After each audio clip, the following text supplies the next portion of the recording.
మత్తయి సువార్త 11వ అధ్యాయము 28వ వచనం. సుపరిచితమైనటువంటి, బాగా అందరికీ పరిచయమైనటువంటి వచనం అండి. ప్రపంచ క్రైస్తవ సంఘాల్లో ఆ వచనం తెలియని వాళ్ళు ఉండరు. సుపరిచితమైనటువంటి వచనం మత్తయి సువార్త 11:28 చదువుకుందాం. ఎవరైనా చదవండి దయచేసి. ప్రయాసపడి భారము మోసుకొనుచున్న సమస్త జనులారా నా యొద్దకు రండి, నేను మీకు విశ్రాంతి కలుగజేసేదను. చిన్న మాట ప్రార్థన చేసుకుందాం. ప్రేమ కలిగిన మా యేసునాయనా, నీకు మహిమ, నీకు వందనాలు, నీకు స్తోత్రాలు చెల్లిస్తున్నాం మా గొప్ప ప్రభు. ఈ ఆదివారమున మేము సమయాన్ని పాటించి తొందరగా ప్రారంభించుకొని కృపనిచ్చినావు, నీకే వందనాలు. మీరు అక్కడ కనుక ఈ రీతిగా మేము సమయం పాటించడానికి సహాయం చేయండి. మా జీవితాల్లో అన్ని కార్యక్రమాల కొరకు సమయం పాటిస్తామయ్యా. నీ సన్నిధికి వచ్చే అవసరం వచ్చేసరికి ప్రభువా మేము సమయాన్ని పాటించలేకపోతున్నాం. ఇది కేవలం మా బలహీనతే మేము ఒప్పుకుంటున్నాము. దయచేసి క్షమించి ఈ వారం మాకు ఇచ్చిన కృప ప్రతి వారం ఇచ్చి మా శేష జీవితకాలం అంతా ఇచ్చి నీ సన్నిధికి ప్రభు ఎప్పుడు 10 నిమిషాలు ముందుగానే హాజరవునట్టు భాగ్యం మాకు దయచేయండి. నీ సన్నిధిలో 1 దినము గడుపుట 1000 దినముల కంటే శ్రేష్టం తండ్రి. ఇదిగో ఈ దినము నీ సన్నిధిలో కొద్ది గంటలు గడపడానికి కృపనిచ్చి 100,000 గంటల మహిమ మీరు మాకు ఇచ్చారు. నీకు వందనాలు చెల్లిస్తున్నాము తండ్రి గొప్ప ప్రభు.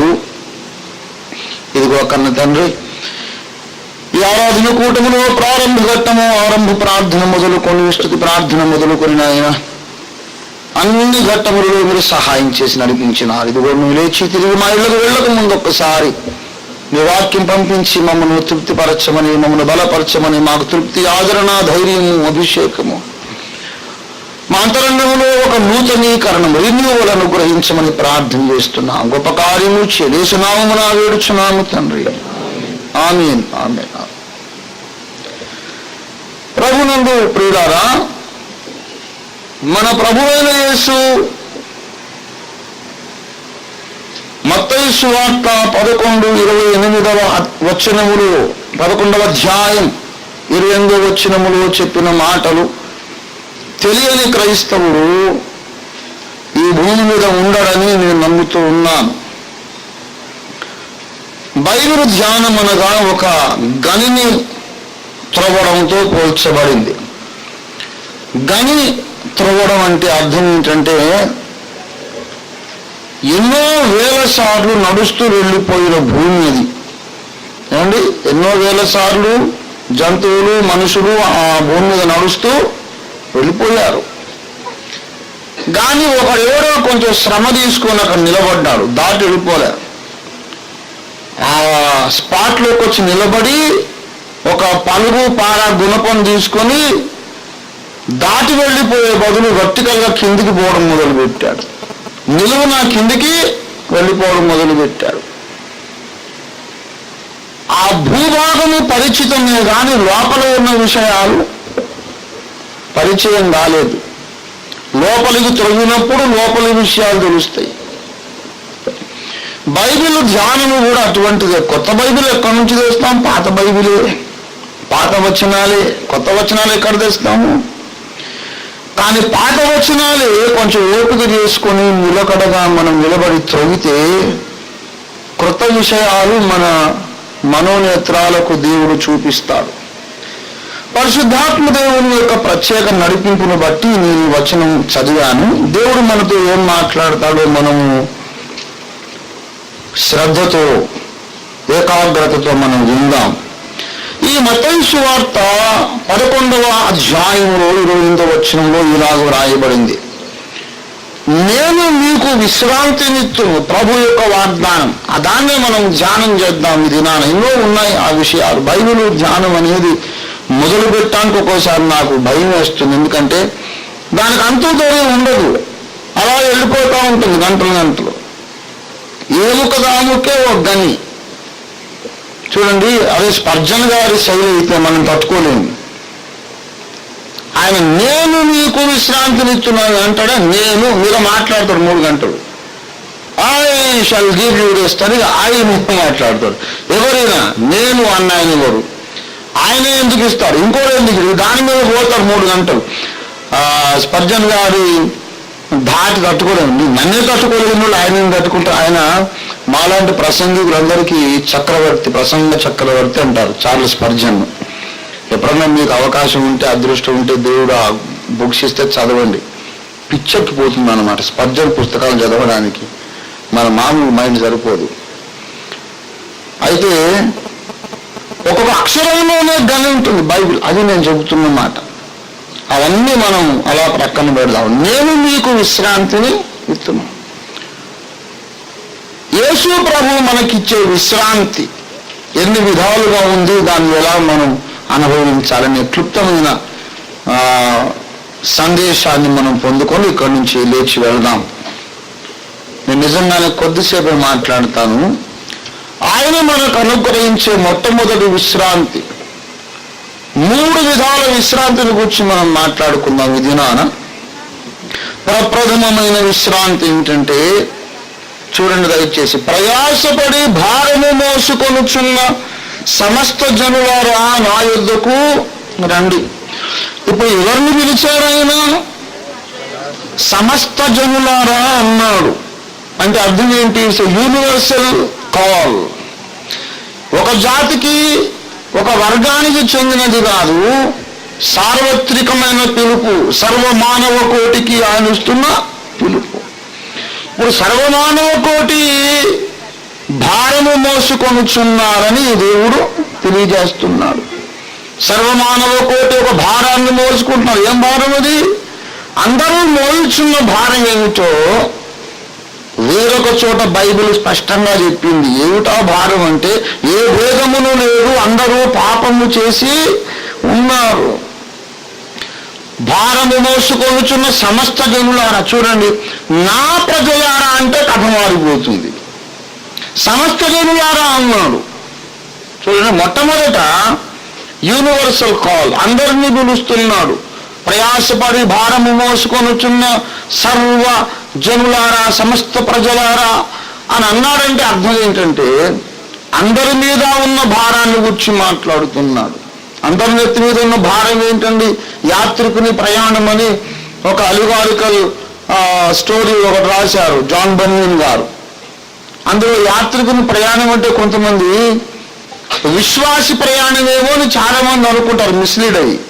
అది విశ్వాసి ప్రయాణం కాదు, రక్షకుని వద్దకు సాధారణమైన మనుష్యుని ప్రయాణం. ఆ యాత్రికుని ప్రయాణం ఎక్కడ ఆగిపోద్దో తెలుసా? శిలువ దగ్గరకు వస్తాడు యాత్రికుడు.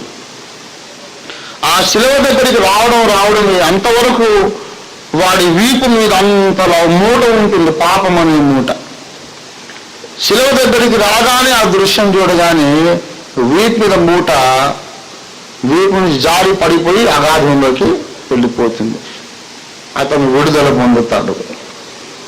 అనగా రక్షకుని వద్దకు ఒక అన్వేషి చేస్తున్న యాత్ర, యాత్రికుని ప్రయాణం, దాన్ని మంచి దృష్టాంతములతో ఉపమాన రీతిగా అందంగా ఒక గాథ, ఒక కథగా రాశారు దైవజనుడు జాన్ బన్యన్ గారు. అందరి వీపుల మీద ఉన్న పాపపు మూట, మనిషి అన్నవాడి వీపు మీద పాపం అనే మూట ఉంది, తప్పకుండా ఉంది. వాడు పుట్టినప్పుడే ఆ మూట పెట్టుకొని పుట్టాడు. మన భారతదేశంలో ఒక పౌరాణిక గాథ ఉంది. ఒక ఆయన ఉన్నాడు, పుట్టినప్పుడే ఆయన కవచం ఉంది, కొండలాలు ఉన్నాయట. నేను అన్ని కథలు చదివినప్పుడు సువార్త దృష్టితో చూస్తూ ఉంటాను. ఏవో కవచంతో కుండలాలతో ఒక బుట్టాడు లేడో కానీ పుట్టుకతోనే ఎక్స్ట్రా ఫిట్టింగ్స్ ఏమైనా ఉంటాయా? ఇప్పుడు స్త్రీలు పుట్టిన తర్వాత ఎదుగుదల కొద్ది కాళ్ళు మట్టలు దాన్ని ఏమంటారు, ముందు పట్టాలు వేసుకుంటారు, పెళ్ళి అయితే మట్టలు పెట్టుకుంటారు, చెవులకు అవి పెట్టుకుంటారు. అవన్నీ పెట్టుకొని పుట్టేది ఏమన్నా ఉంటుందా? ఉండదు కదా. పుట్టినప్పుడు మామూలే, తర్వాత అన్ని ఎక్స్ట్రా ఫిట్టింగ్స్. అయితే ఇప్పుడు మరి ఈయన ఒక ఆయన ఉన్నాడు, ఒక కవచం ఉండరాతో పుట్టాడట.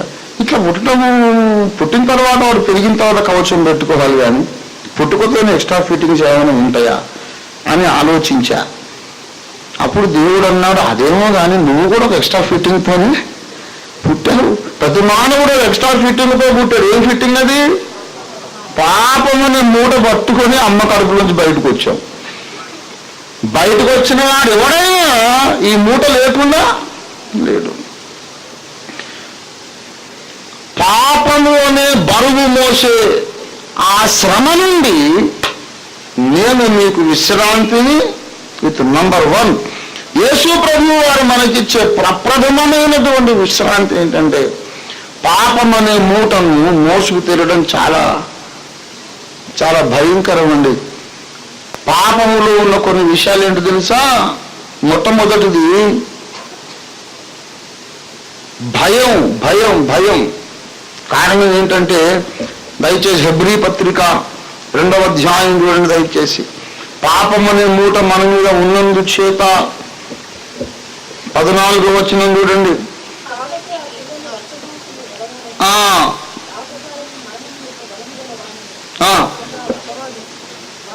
సగం నుంచి కావాలన్నా నశింపజేయుటకు కామ అయిన తర్వాత జీవిత కాలమంతయు మరణ భయము చేత దాస్యమునకు లోబడిన వారు అని మానవులకు పేరు. జీవిత కాలమంతయు దేని చేత? మరణ భయము చేత. దేనికి లోబడిన వారు? దాస్యమునకు లోబడిన వారు. పాపమనే మూట ఎవరి మీద ఉన్నదో వారికి భయం ఉంది లోపల. దేవుని బిడ్డలారా, ఆదాము చెప్పారు, మీకు తెలుసు కదా. ఆదామా నీవు ఎక్కడ అంటే నీ స్వరము వినినప్పుడు నేను భయపడి దాగుకుంటా అన్నాడు లేదా? పాపం అనేది ప్రవేశించక ముందు ఆదాము హవ్వలు సిగ్గు ఎరుగక ఉండిరి, భయము కూడా ఎరుగక ఉండిరి. పాపం అనేది ప్రవేశించాక సిగ్గు భయము ఇవన్నీ వచ్చినాయి. అన్నిటికీ భయమేనండి. సాటి మనిషి అంటే భయం, చీకటి అంటే భయం, చావు అంటే భయం, బ్రతుకంటే భయం, దయ్యం అంటే భయం, దేవుడు అంటే భయం, అన్నీ భయమే. ఏ భయం అన్నా ఏదో ఒక భయం ఉండాలి. ఏ భయం లేకుండా ఉంటే ఇంకో భయం. ఎప్పుడేదో ఒక భయంలో బతికేది అలవాటైపోయింది. మానవుడు పాపములో ఉన్నంత కాలము ఈ భయము చేత వానికి ఏముండదంటే మనశ్శాంతి ఉండదు, విశ్రాంతి ఉండదు. దేవుని బిడ్డలారా, ప్రతి మానవుడు అలసిపోతున్నాడండి, ప్రయాసపడి భారము మోసుకొనిచున్నాడు. గనుక ఈ పాపం అనే మూట మోయడంలో చాలా భయంకరమైన బాధ, వేదన, అశాంతి ఉంది. దుష్టులకు నెమ్మది ఉండదని దేవుడు చెప్పుచున్నాడు. భక్తిహీనులు కదులుచున్న సముద్రము వలె ఉన్నారని అంటాడు. ఒకవేళ దయచేసి నేను ప్రసంగాన్ని పెంచకూడదు అనే సదుద్దేశం కలిగి ఉన్నాను, కానీ అవసరాన్ని బట్టి మనం చూద్దాం. యెషయా ప్రవచన గ్రంథము 48వ అధ్యాయం, యెషయా గ్రంథం 48వ అధ్యాయం 22వ వచనం చూడండి దయచేసి. దుష్టులకు నెమ్మది ఉండదు.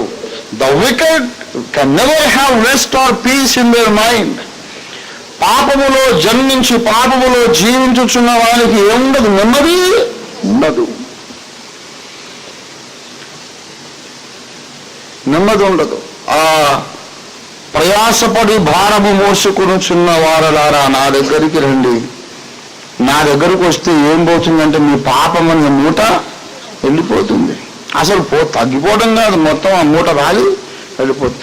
జన్మ పాపము, కర్మ పాపం ఈ రెండు కూడా వెళ్ళిపోతాయి. దేవుని బిడ్డలారా, అది ప్రప్రథమంగా దేవుడు మనకిచ్చే విశ్రాంతి, యేసునాథుడు మనకిచ్చే విశ్రాంతి ఏంటంటే పాపమను మూటను మోయవలసిన ఆ ప్రయాస నుండి మనకు ఆయన విశ్రాంతి ఇస్తున్నాడు. యేసు తప్ప ఇంకెవడు ఆ విశ్రాంతి మనకి ఇవ్వలేడు. Only Jesus can give us rest from that burden.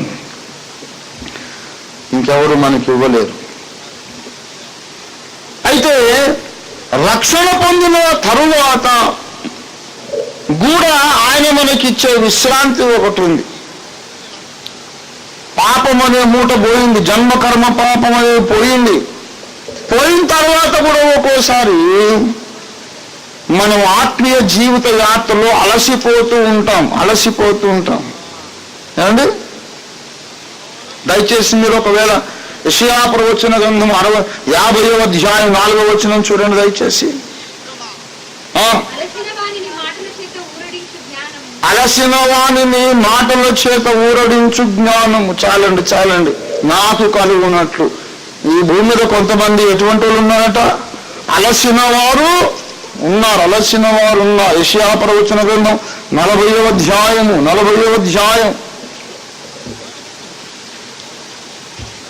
29వ వచనం దయచేసి. సొమ్మసిల్లిన వారికి బలమునిచ్చువాడు ఆయనే. కొంతమంది అలసిపోతారు అండి, కొంతమంది ఏమో సొమ్మసిల్లుతారు. ఇశ్రాయేలీయులు మార్గాయాసము చేత సమిగిరి అట.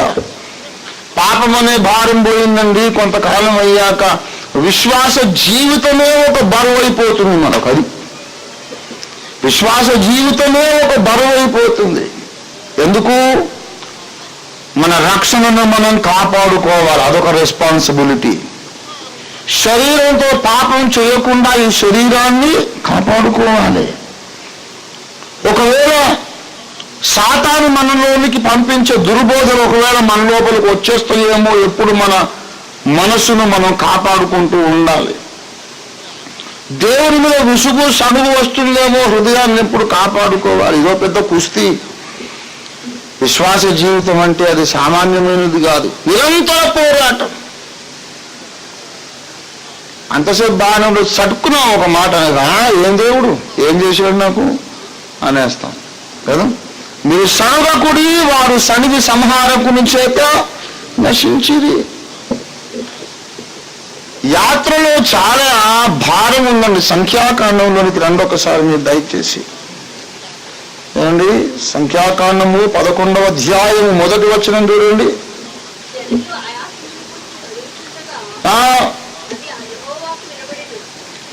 జనులు ఆయాసమును గూర్చి సనుగుచుండగా అది యెహోవాకు వినబడినట.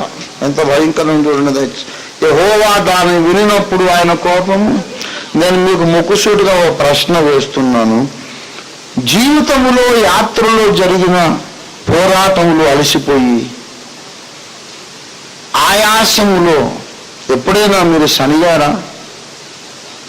దేవుడు నన్ను ఇలాగున బాధ పెట్టాడు అని సనగలేదా? పోనీ ఎప్పుడు నేను సనగలేదండి అని గుండె మీద చేసుకొని చెప్పగలరా? నేను యథార్థంగా నేనైతే చెప్పలేనండి. నేను అనుకుంటా ఆ దేవుని గొప్పతనం నాకు ఎట్లా అర్థమైందంటే, నన్ను కూడా ఇంకా ప్రేమిస్తున్నాడు అనేది నాకు అదొకటే మెజరింగ్ రాడు. ఇంకా వేరేదేనా? దేవుని వంటి ప్రేమ కలిగిన వాడు, అనంతమైన కృప కలిగిన వాడు ఎవ్వడు లేడని నేను అనుభవంలో చెప్పగలను. ఎందుకంటే ఎంతో సనిగాను, ఎంతో గొణిగా దేవుని మీద. ఏమన్నాడు తెలుసా? చిరునవ్వు నవ్వి, ఇప్పుడు నీకు అర్థం కాదు, తర్వాత వద్దులే బిడ్డ అని అన్నాడంతే. దేవుడు శాక్తం పడుగా ఏరా నీ కూడా ప్రాణం పెట్టి తిరిగి లేచి ఇంత చేస్తే ఇలా మాట్లాడుతావు, నాశనం అయిపో అన్నారంటే అవుట్.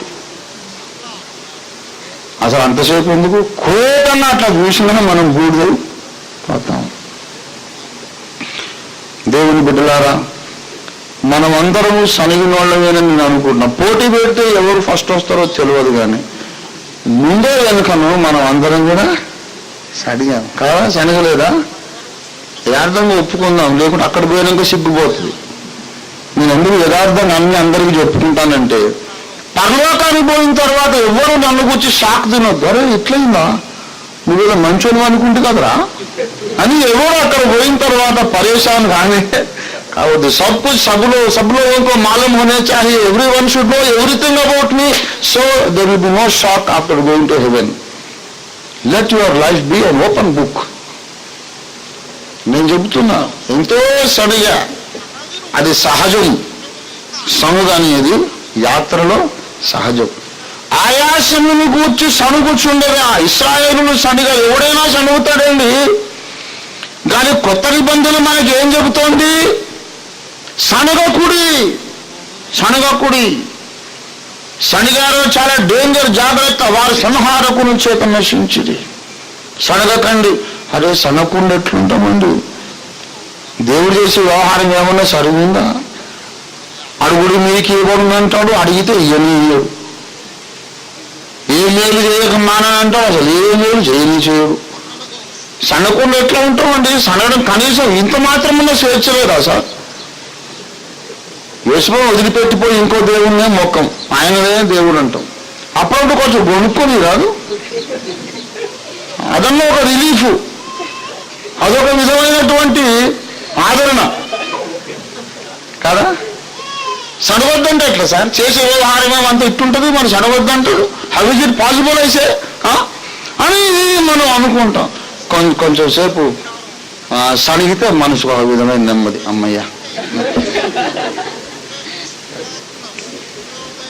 సనగకుడి అంటాడు.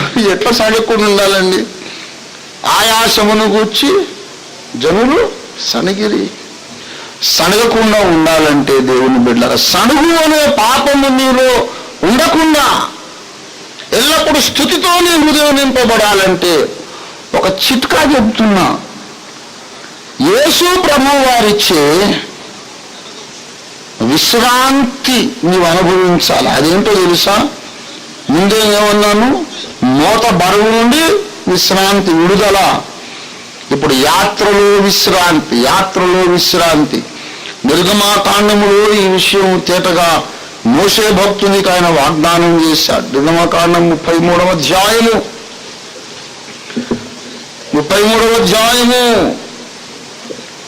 దయచేసి 14వ వచనం చదవండి, ఆలోచన చేయండి. నా సన్నిధి నీకు తోడుగా వచ్చును.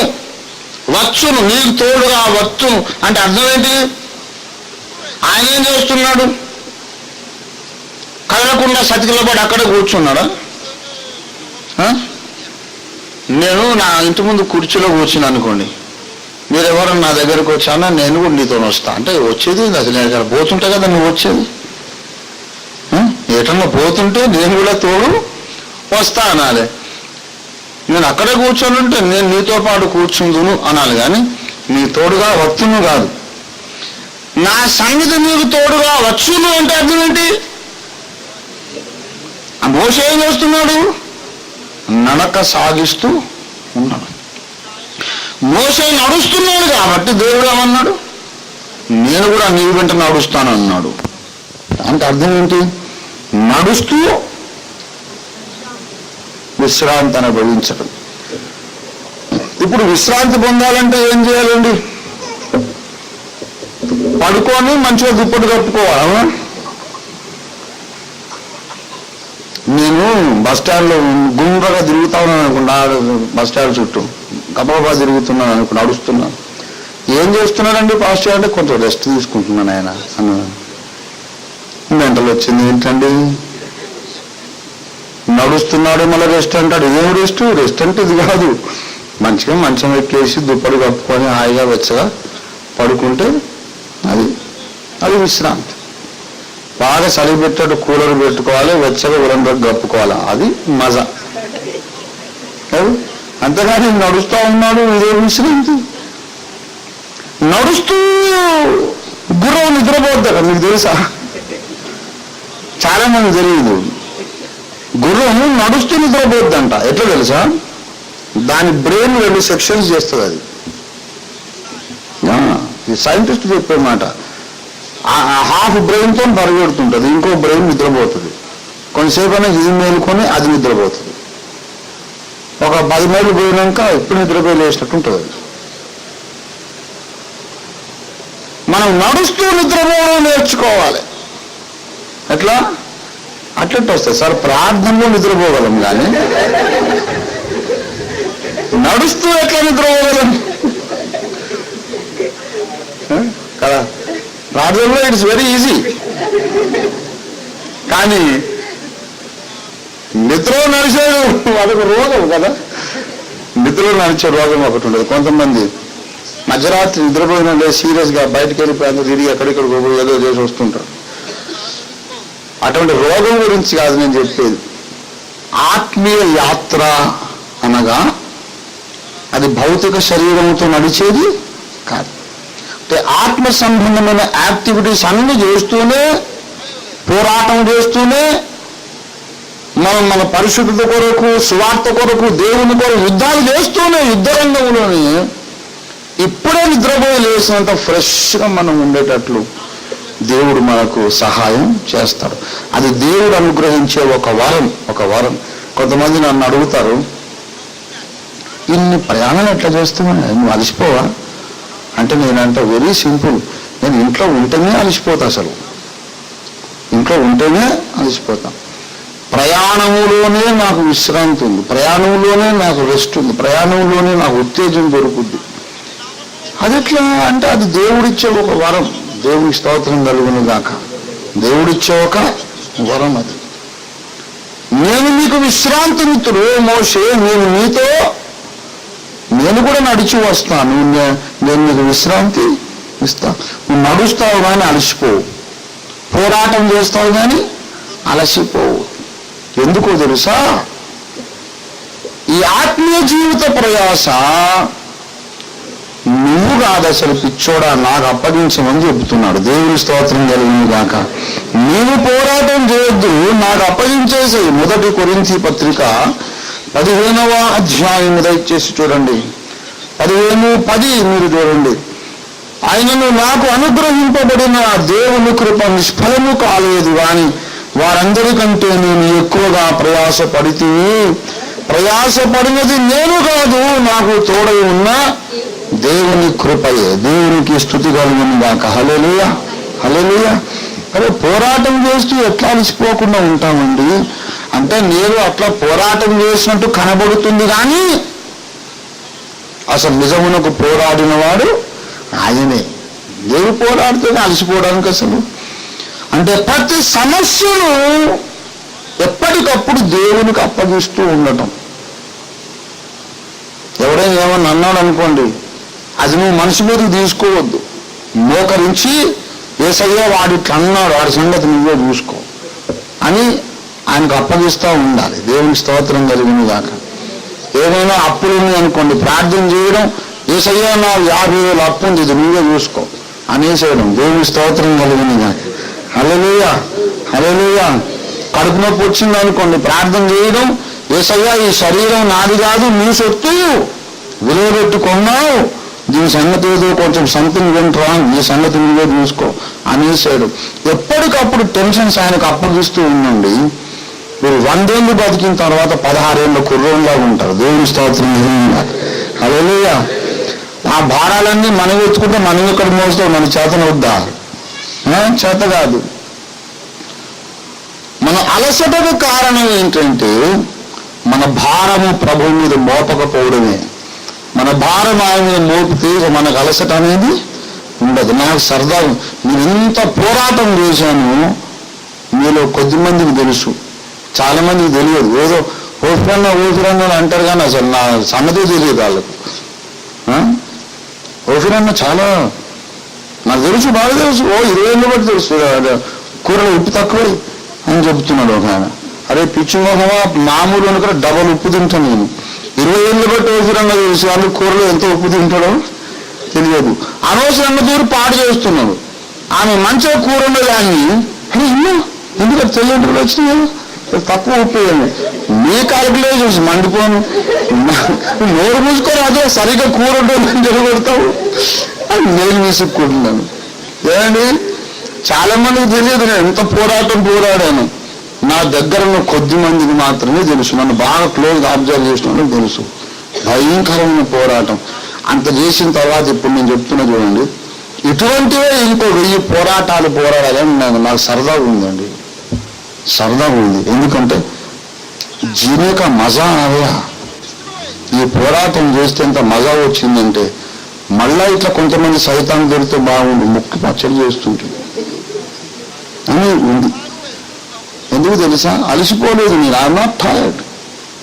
ఎందుకు అలసిపోలేదు? అరే ఆయన పోరాటం చేసుకున్నాడు, మీకు కనపడు ఉట్టి అట్లా డిషం అన్నట్టు ఉంది. కానీ నిజానికి నా బలము ఖర్చు కాదు, ఆయన బలం ఖర్చు అయింది. దేవుని స్తోత్రం కలిగిన కాక. హల్లెలూయా, హల్లెలూయా.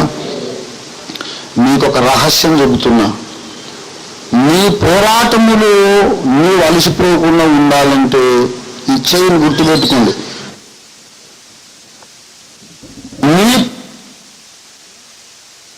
హల్లెలూయా. మీకు ఒక రహస్యం చెబుతున్నా, నీ పోరాటములు నీవు అలసిపోకుండా ఉండాలంటే ఈ చెయ్యిని గుర్తుపెట్టుకోండి. నీ పోరాటములో నీవు అలసిపోకుండా ఉండాలంటే ఆ పోరాటము నీకు బదులు దేవుడు చేసేది అయి ఉండాలి. నీకు బదులు దేవుడు ఆ పోరాటం చేయాలంటే అది దేవుని చిత్త ప్రకారమైన పోరాటమై ఉండాలి. దేవుని స్తోత్రం కలుగును గాక. హల్లెలూయా. ఆ దేవుని చిత్త ప్రకారమైన పోరాటం అయితే ఆయన పూనుకుంటాడు. కొడుకన్న అట్లా కూర్చో, నేను చూసుకుంటా వీని సంగతి అంటాడు అన్నమాట. నీవేదో నీ సొంత పంచాయతీ పెట్టుకొని రేలిపోని గిల్లి కబ్జాలు పెట్టుకొని దేవా నువ్వు నా పక్షంలో పోరాడే నోరు మూసుకో. వాణ్ణి కాదు, ఇప్పుడు నేను నీతో పోరాడదాం అనుకుంటున్నా. ఎవరా ఈ పంచాయతీలోకి పోమను నిన్ను అని అడిగిపోయినావా?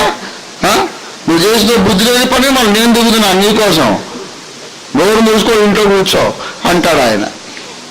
దేవా నీ చిత్త ప్రకారం యుద్ధ రంగంలోకి వచ్చాను కదా, కనుక వాడి సంగతి చూసుకోమంటే 2 నిమిషాల్లో వాడిని ఓడిస్తాడు ఆయన. దేవునికి స్తోత్రం కలుగును గాక. హల్లెలూయా. మన జీవిత పోరాటములలో కొంతమందిని కదిలిస్తే అన్ని చెప్తుంటారు. మొన్న ఒక సహోదరుడు పాపం ఒక విధంగా మెంటల్గా బలహీనంగా అయిపోయాడు. ఒక సహోదరుడు ఏమండి, ఆయన్ని డాక్టర్ దగ్గర తీసుకుపోయాను. ఆయన కూడా దైవజనుడే, పాస్టర్ గారే, చాలా మంచి సువార్త సేవకుడు. ఒక విధంగా మంచోడే, ఒక విధంగా పిచ్చిలాగా అయిపోయింది. పిచ్చి పనులు కూడా ఏం చేయడు, మెంటల్గా ఒక నర్వస్ బ్రేక్ డౌన్ లాగా అయిపోయింది అన్నమాట. గమ్మున ఉంటాడు, అన్నం ముందు పెట్టి తిందామని కూడా అనిపించదు, పిచ్చి చూపులు చూస్తుంటాడు. తినమని అదమాయిస్తే తింటాడు, గమ్మున పడుకుంటాడు, డ్యూటీకి పోడు, ఎవరితో మాట్లాడు, భార్యను పట్టించుకోడు, ఎవరిని పట్టించుకోడు, మెంటల్ లాగా అయిపోయింది. ఆయనను తీసుకొచ్చారు ఇక్కడికి, డాక్టర్ దగ్గర తీసుకుపోయాను. ఎందుకు ఇట్లా అయిందనంటే ఆర్థిక ఇబ్బందులతో అయిందట. ఎంతో అప్పున్నది వేన అడిగితే ఒక 50,000 ఉండొచ్చు అన్నాడు. అరే పిచ్చోళ్ళలాగా ఉన్నావు, నన్ను చూసి ధైర్యం తెచ్చుకో, నాకు 2 లక్షలు ఉంది, మేము 2 లక్షలు ఉంటేనే లెక్క చేయలేదు. ఆఫ్టర్ ఆల్ 50,000కా? అసలు ఎంత తప్పు. మన భారతదేశంలో అప్పు లేకపోవడమే గొప్ప తప్పు. మన దేశ ప్రభుత్వానికి అప్పు ఉన్నప్పుడు మనకు అప్పు లేకపోతే ఎంత తప్పది. అప్పు కలిగి ఉండుట మన విద్యుక్త ధర్మం. కొంచెమైనా అప్పు కనీసం ఉండాలి కదా. మీరేనన్నారు ఎంత పిచ్చోడు అయ్యా స్వామి, సంతోషపడాలి అప్పు ఉన్నందుకు. మన దేశ సాంప్రదాయం, దేవుని స్తోత్రం అనుకోవాలి. ఆఫ్టర్ ఆల్ 50,000 కంటే మెంటల్ మొత్తం బ్రేక్ డౌన్ అయిపోయాడు. ఎంత ఆరోగ్యంగా ఉన్నా చూడాను, 2 లక్షలు ఉండే ఇంత ఆరోగ్యంగా ఉంటుంది. కొంతమంది ప్రతి భారం మీరేసుకొని అన్ని వాళ్ళు మోసి మనం మొయ్యలేమండి. మీ చింత యావత్ ఆయన మీద. దేవుని స్తోత్రం కలుగును గాక. హల్లెలూయా. ప్రపంచంలో ప్రతి ఒక్క డినామినేషన్ హెడ్తో మాట్లాడి నీ బోధ ఈ వాక్య ప్రకారం తప్పు, మార్చుకుంటావా చేస్తావా కమాన్ అని పీక పట్టుకోవడానికి నాలో ఇంకా దమ్ ఉంది, స్టామినా ఉంది. I can tackle every wrong doctrine on the face of earth. I have that courage and spirit and confidence. లోకంలో ప్రతి తప్పును దిద్దుబాటు చేస్తాను నేననే దమ్ము నాకు ఉంది, ధైర్యం ఉందండి. ఎందుకు తెలుసా? నేను ఈ పనికి పూనుకున్నప్పుడు నేనే మలిసిపోను, పరిశుద్ధాత్మ దేవుడే చేస్తాను, నాకు తెలుసు. దేవుని స్తోత్రం కలుగును గాక. ఎందుకంటే ఆయన చిత్త ప్రకారమైన పోరాటం. నేనేదో మొదలైనది కాదండి, లోకంలో ఉన్నవానికంటే నాలో ఉన్నవాడు గొప్పవాడు. ఇది ఆయన పోరాటం. అందుకే నేను పనికి మాలిన పోరాటాలు పెట్టుకోను. ఎవరన్నా ఏదన్నా అన్నాడంటే అనండి, అది వాని విద్యుక్త ధర్మం, మరుగుట వాని విద్యుక్త ధర్మం. ఎందుకంటే జాతికి వాడు అందులో పుట్టాడు, కుక్కల జాతులు. కనుక వాడు మురగవచ్చును. థ్యాంక్ యూ ఫర్ మురిగిందని అంటే అంతనే కానీ వాడిని అసలు ఏం బతికిపోయా. ఎందుకంటే వాంతో పెట్టుకుంటే దేవుడు పోరాడడు. నీకు ఇష్టమై దిగినావు కదా నువ్వు చూసుకోండి. కానీ సిద్ధాంత పోరాటం పూనుకుంటే ఆయన వస్తాడు. నా చిత్త ప్రకారమైన పోరాటం. దేవుని స్తోత్రం కలుగును గాక. హల్లెలూయా. నా సన్నిధి నీతో వచ్చును, నీకు విశ్రాంతి కలుగజేస్తును. దేవుని బిడ్డలారా, అలాగే ఇంకొక మాట ఏమిటంటే దేవుని ఎదుట యోగ్యులుగా కనబడుట, దాని కొరకు మన శరీర సంబంధమైన ప్రయాస నుండి దేవుడు మనకు విడుదల కలిగిస్తాడు. గలతీ పత్రిక 5వ అధ్యాయం 1వ వచనం, ఈ స్వాతంత్ర్యము అనుగ్రహించి క్రీస్తు మనలను స్వతంత్రులుగా చేసి ఉన్నారు. కాబట్టి మీరు స్థిరముగా నిలిచి, దేవుని బిడ్డలారా, ఈ స్వాతంత్రము, ఈ విడుదల ఏంటో తెలుసా? దేవుని ఎదుట పరిశుద్ధులుగా తీర్చబడుట కొరకైనటువంటి ప్రయాస. ఇక మనము ఆ ప్రయాస అనేది పెట్టుకోవద్దండి. 5వ అధ్యాయంలో ఒక మాట చెబుతున్నాడు, గమనించాలి. 4వ వచనం చూడండి, మీలో ధర్మశాస్త్రము వలన నీతిమంతులని తీర్చబడువారు ఎవరు అంటే అర్థం ఏంటిది? వీడు నీతిమంతుడిగా తీర్చబడుట కొరకు కొన్ని కార్యాలు పెట్టుకున్నారు. 7th డే కూడుకోవాలి, ఎప్పుడు తెల్ల బట్టలే వేసుకోవాలి. ఇట్లా కొన్ని మనుషులు మానవ కల్పితమైనటువంటి చట్టములు పెట్టుకున్నారు.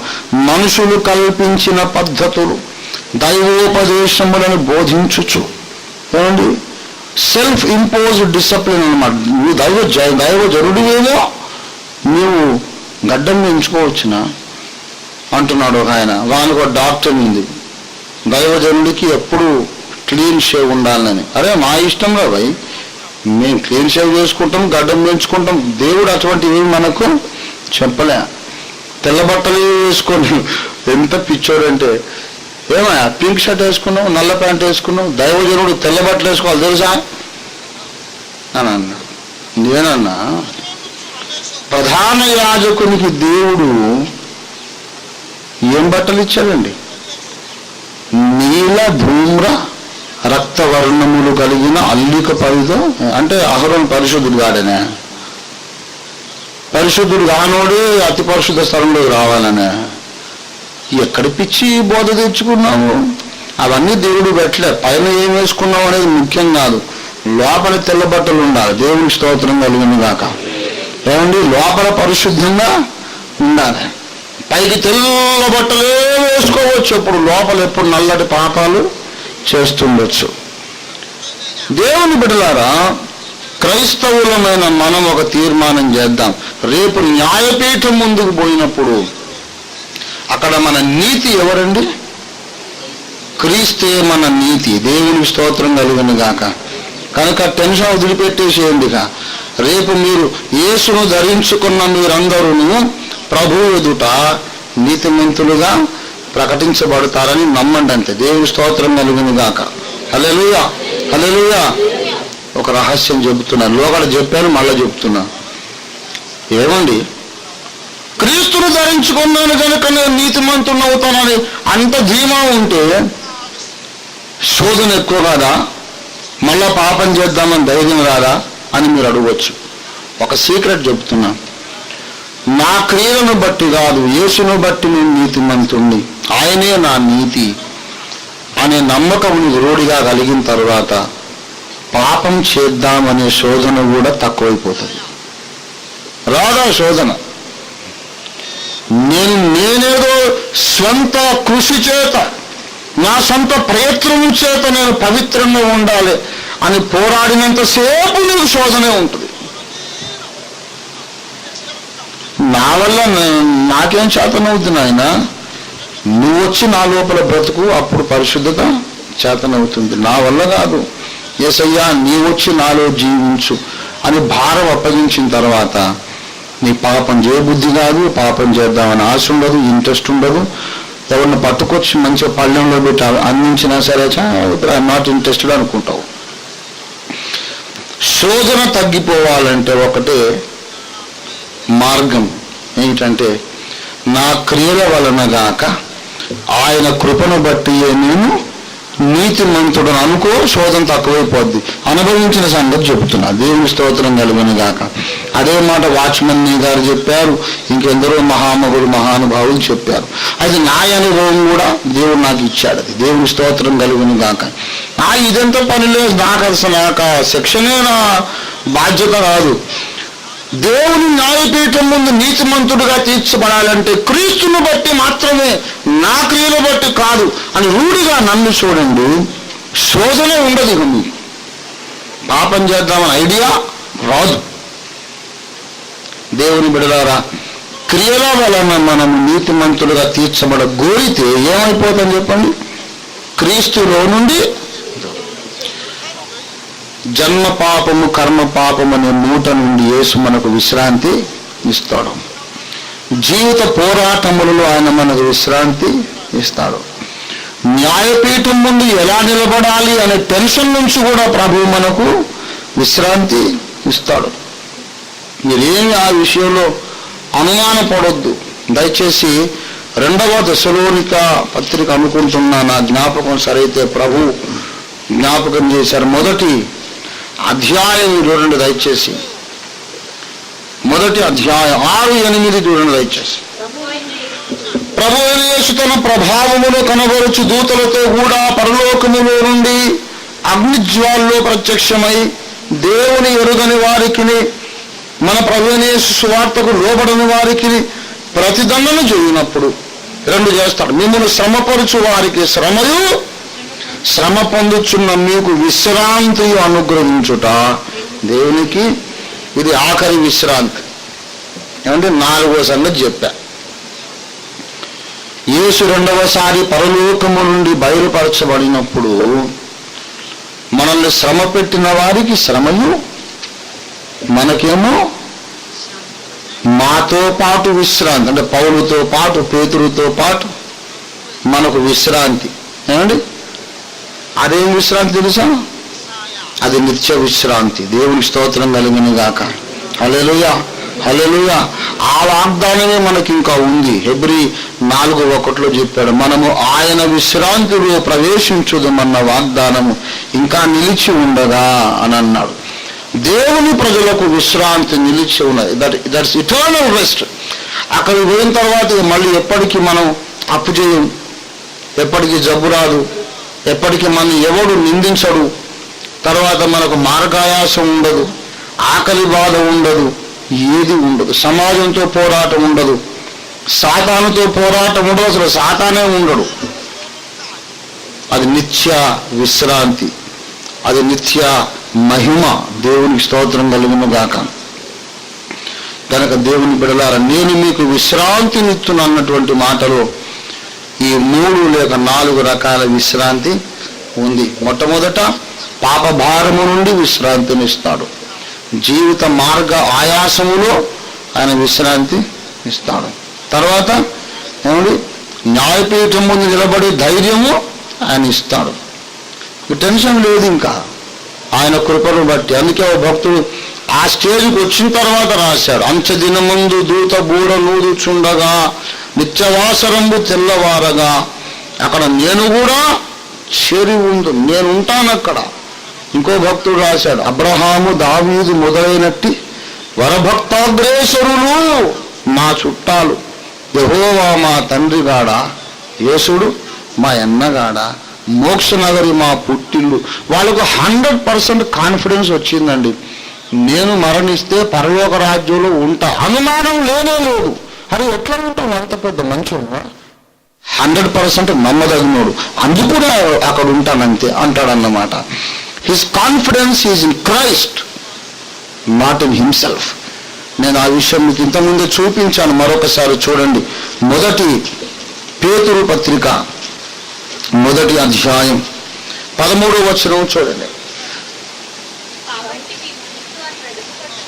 కాబట్టి మీరు మీ మనస్సును నడుము కట్టుకొని నిబ్బరమైన బుద్ధి గలవారై,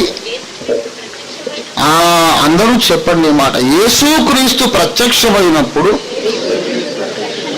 మీకు తేబడు కృప విషయమై సంపూర్ణ నిరీక్షణ కలిగి ఉండుడి. ఈ కృప మనకు ఎప్పుడు తేబడుతుందంట? ఇప్పుడు కాదు, యేసు వచ్చినప్పుడు. When Christ comes back to this world, he comes for the second time into this world. ఆయన రెండోసారి వచ్చినప్పుడు ఒట్టి చేతులతో రాడు, అంత మూట కట్టుకొని కృప తీసుకొస్తాడు. తీసుకొచ్చి నీకు ఇస్తాడు. తీసుకో అమ్మా, నా కృప తీసుకో. కుమారుడా, నా కృప తీసుకో, నీకోసం తెచ్చాను ఇస్తాడు. నీ మారు మనసు పొంది బాప్తిస్మం పొందినాడు, కృపనిచ్చాడు. అడుగడుగున శోధింపబడుతున్నప్పుడు కృపనిచ్చాడు. రెండవ రాకడ సమయంలో కూడా కృప ఇస్తాడు. ఆ కృప నీకు ఆయన ఇవ్వకపోతే అసలు ఎవ్వరు ఎత్తబడరు. ఎవరైనా ఎత్తబడతారంటే ఆయన తీసుకొచ్చే కృపను బట్టే. ఏమంటాడు పేతురు అంటే, మీకు తేబడు కృప విషయమై మీరు ఏం చేయండి? సంపూర్ణ నిరీక్షణ కలిగి ఉండండి. 100% కాన్ఫిడెంట్గా ఉండండి. మీరు యేసు వచ్చినప్పుడు నా కోసం కృప తెస్తాడు. దేవుని స్తోత్రం కలుగును గాక. హల్లెలూయా, హల్లెలూయా. ఇంకా టెన్షన్ పోయిందండి. పరలోకంలోకి వెళ్ళిన తర్వాత నేను రాజును అవుతానా లేకపోతే చపరాశిని అవుతానా అనేది వేరే క్వశ్చన్. అది కానీ మహిమలో మాత్రం ఉంటాం. దేవుని స్తోత్రం కలుగును గాక. ఈ నరకం మనకు లేదు, ఎందుకంటే క్రీస్తు యేసులో మనం ఉన్నాము కనుక. వాడు మరణములో నుండి జీవములోనికి దాటాడు. దేవుని స్తోత్రం కలుగును గాక. హల్లెలూయా, హల్లెలూయా. కొంతమంది రక్షణ పొందిన తర్వాత ఇంకా ఆ భయాన్ని మోసుకు తిరుగుతారు. ఏమో రక్షింపబడ్డాను కానీ ఏమో మరి పరలోకంలో ఉంటానో ఉండను, నాకన్నా ఏం చేస్తాడో ఆయన మరి. ఎందుకంటే నా సంగతి నాకే సరిగ్గా సంతోషకరంగా లేదు. నన్నునే నేను మెప్పించుకున్నప్పుడు దేవుణ్ణి మెప్పిస్తా. ఏమో రక్షింపబడ్డాను కానీ అక్కడ చేరేది మాత్రం కొంచెం అనుమానమే అని వీడి లోపల ఉంటుంది. అందుకే హృదయంలో స్తుతి లేదు, రక్షణ ఆనందం లేదు. నీ సంగతి నీకు తెలిసిన దానికంటే ఆయనకి ఎక్కువ తెలుసు. మనుషుని ఆంతర్యమును ఆయన ఎరిగినవాడు. దేవుని స్తోత్రం కలుగును గాక. అన్ని ఎరిగి ప్రేమించాడండి ఆయన. నీ బలవంతులన్నీ ఎరిగి ప్రేమించాడు. పైకి పోయిన మొట్టికాయలు వేస్తాడు. పనికి మాలినోడా, నువ్వు రాజు వద్దు, చపరాజు పని చేయి అని చెప్పి ఆ రోడ్లు కూడా చెప్పని పెడతాడు. ఏం పర్లేదు, అక్కడ పెద్ద దుమ్ము కూడా ఉండదు, అంత బంగారం రోడ్లు. ఆయన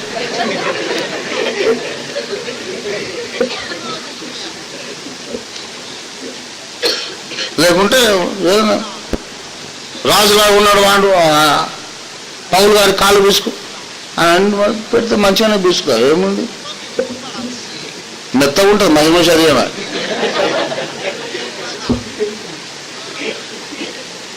కానీ దేవుని బిడ్డలారా, అంత ఈజీగా నరకానికి ఏం మన దేవుడు పంపించేవాడు కాదు. నమ్మదగిన దేవుడు. దేవుని స్తోత్రం కలిగిన గాక. హల్లెలూయా, హల్లెలూయా. యేసుక్రీస్తు వచ్చినప్పుడు మీకు తేబడు కృప విషయమై మీరు సంపూర్ణ నిరీక్షణగా టెన్షన్ పెట్టుకోకండి. ఎప్పుడైతే ఆ వచనం మీ మనసులో బాగా జీర్ణమైందో మీకు ఒక విధమైన విశ్రాంతి కలుగుతుంది. Great deliverance. దేవుని స్తోత్రం కలుగునుగా. హల్లెలూయా, హల్లెలూయా. కనుక ప్రియులారా, ఇవన్నీ అయిన తర్వాత ఈ 3 విశ్రాంతులు మనకు వచ్చిన తర్వాత అప్పుడు 4వది ఏముంటుందండి? నిత్య విశ్రాంతి. దేవుని స్తోత్రం కలుగునుగాక. ప్రభు మనకు ఇప్పటి నుండే ఈ విశ్రాంతి అనుభవంలోనికి తెచ్చునుగాక. ప్రార్థన చేసి ముగించుకుందాం. అందరూ కూడా తల వంచండి. హల్లెలూయా, హల్లెలూయా, హల్లెలూయా.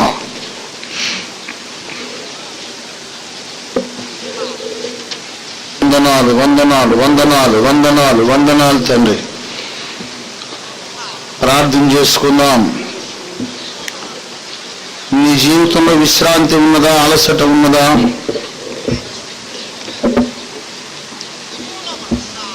నీ జవాబు దేవునికి చెప్పు.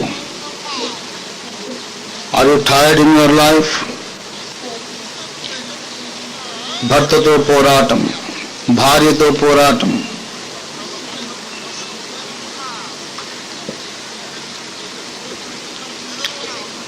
ఇరుగు పొరుగు వారితో, బంధువర్గముతో పోరాటం నీ జీవితంలో అధికమైపోయిందా?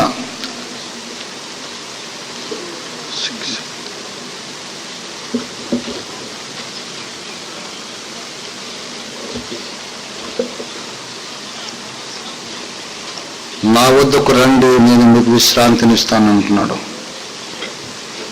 పిల్లారా, దేవుని దగ్గరికి వెళ్దాం రండి. ప్రభువా, నా జీవితంలో విశ్రాంతి లేదు నాయన. నా జీవితంలోని బాధ్యతలను బట్టి నాకు విశ్రాంతి లేదు. నా కుటుంబంలో నాకు ఎన్నో బాధ్యతలు ఉన్నాయి, ఎన్నో భారములు ఉన్నాయి తండ్రి. ఓ నా తండ్రి, నాకు సహాయం చేయి. నా భారం నీ మీద వేయటం ఎలాగో నాకు నేర్పించు.